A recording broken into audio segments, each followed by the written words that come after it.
phenomena ends up with this. Sometimes it gets so bad that there seems to be very little you can do for it.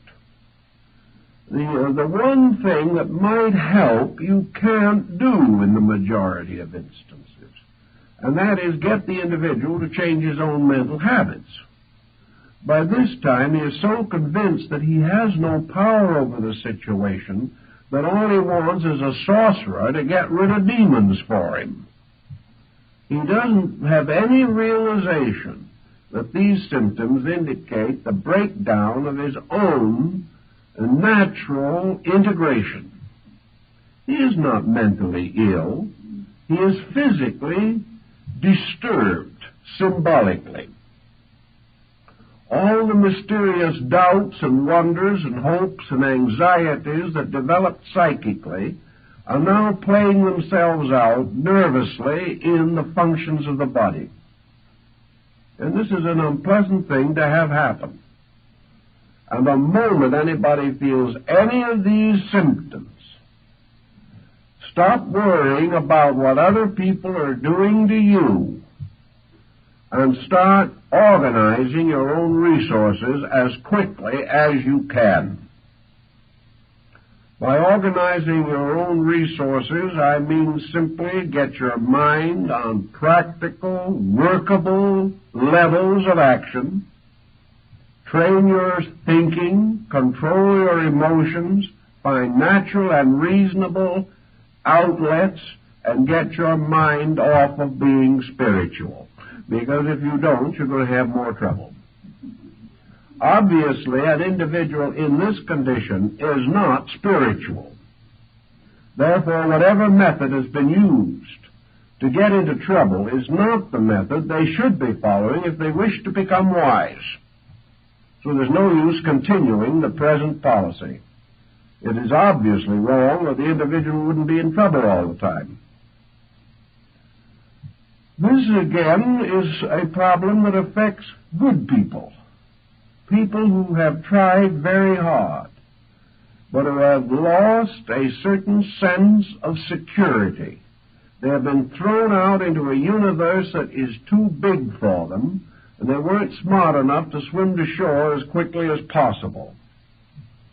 And most of these people must learn to swim to shore and to start all over again in the effort to establish a basic groundwork for self-improvement.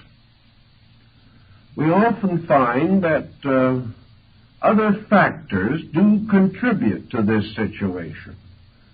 Nearly every religious organization and most people involved in them become gradually more or less unnatural in their personal ways of living. They get into trouble this way also, unfortunately. We have all kinds of trick diets. We have all kinds of special exercises.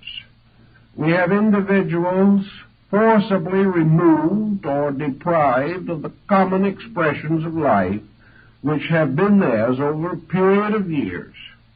We find them gradually developing various frustrations on the ground that the more frustrated they are, the more spiritual they are. This is a good way to get good and sick quick, because the human being cannot take these inconsistent procedures without having some background for them.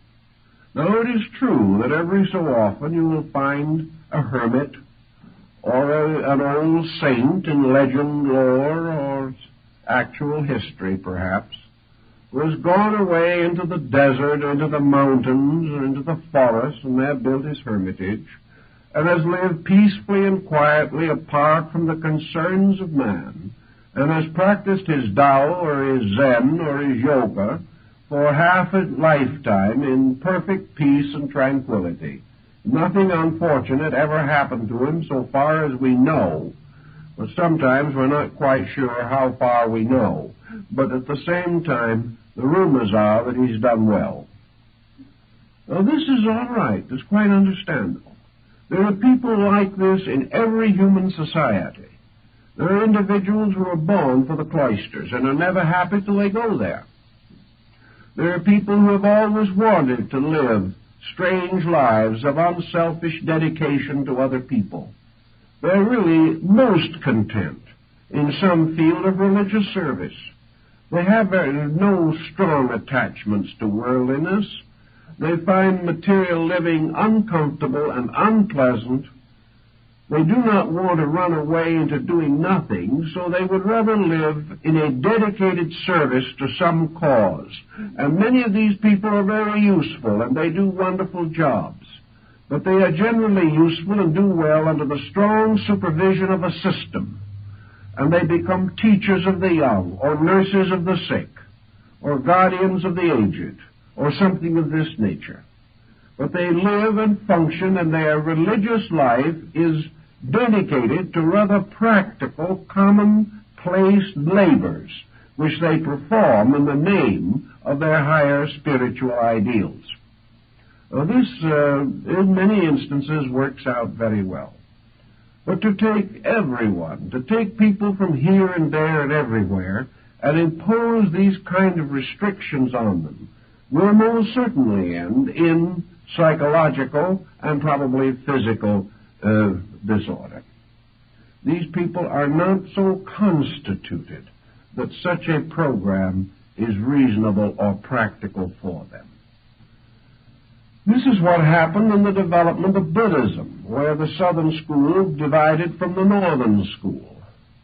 The southern school taught distinctly and definitely that there was only one way to achieve illumination, and that was to leave the world completely, utterly, and immediately, and never come back again. To turn from the common life to the robe, to give up every possession, to give up every attachment, to give up every worldly attitude and even every worldly responsibility, and go out with a begging bowl and one small square of cloth, and keep on wandering and meditating until consciousness or death ended the procedure. This was not, however, the Buddhism that gradually unfolded the great arts, the great cultures, the great mystics and idealists of the Mahayana system. Man gradually came to realize that somehow the great spiritual truths had to be brought within the range of his common life. It became necessary for him to think of the way of liberation for the householder, that the father and mother with children and family and business had to have their part in this great pattern of enlightenment, that it wasn't to leave everything and to depart into the unknown, but in some mysterious way to increase in grace, insight, and understanding every day, to find in the commonplace the source of enlightenment and inspiration, and also to realize that for the majority of mankind, simple idealistic devotion to principles was the wisest and best way to grow. That sometimes, if the person had the internal requisites, if he had brought forward with him from some previous life a degree of insight that called for the development of some extrasensory perception, it would come in due time of itself. And of course, in the northern Buddhist system, that was the last thing anybody asked for or expected. They did not practice their religion in the hopes that some initiation or mystical experience would occur to them. They practiced their religion because they believed that their religion was the proper way of life, that if they lived this and lived it well and kept the law, they would fulfill their responsibility to God and themselves. The whole purpose underlying this religious philosophy was not the unfoldment of the individual primarily. It was obedience to the law, the glorification of truth by keeping its rules and principles. and keeping them uncertain